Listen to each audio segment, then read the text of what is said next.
एक पठान बाबा जी के पास गया और बाबा जी को अपनी परेशानियां बताईं। बाबा जी ने बोला, बेटा अपने घर से कुछ मिट्टी ले आओ। वो पठान मिट्टी लेकर आया और बाबा जी को दी। बाबा जी मिट्टी को हाथ में लेकर बोले, बेटा तुम्हें पता है तुम्हारे घर में क्या चल रहा है? पठान ने बोला, नहीं, क्यों, क्या हुआ है? बाबा जी बोले, बेटा तुम्हारी बीवी का चक्कर चल रहा है तुम्हारे दोस्त के साथ और बहुत जल्दी तुम्हारी बीवी तुम्हें छोड़कर भागने वाली है तुम्हारे दोस्त के साथ। पठान ने बोला, बाबा जी तुम्हें ये सब कैसे पता चला? बाबा जी बोले, बेटा जो ये मिट्टी तुम अपने घर से लेकर आए हो ना, इससे मुझे सब पता चल गया है। पठान ने बोला, लेकिन बाबा जी ये मिट्टी तो मैं आपके घर से लाया हूँ। रुको रुको। चोर पुलिस से बचते हुए एक टूटी हुई कब्र में जाकर लेट गया। करीब से कुछ सरदार गुजरे तो उन्होंने सोचा कि शायद लोग कब्र पर मिट्टी डालना भूल गए। उन्होंने मिट्टी डालना शुरू कर दिया। चोर चिल्लाया, बचाओ बचाओ।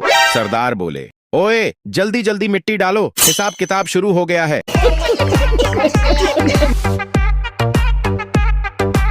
मजीद ऐसे फनी वीडियोस देखने के लिए हमारे अकाउंट को लाजमी फॉलो करें।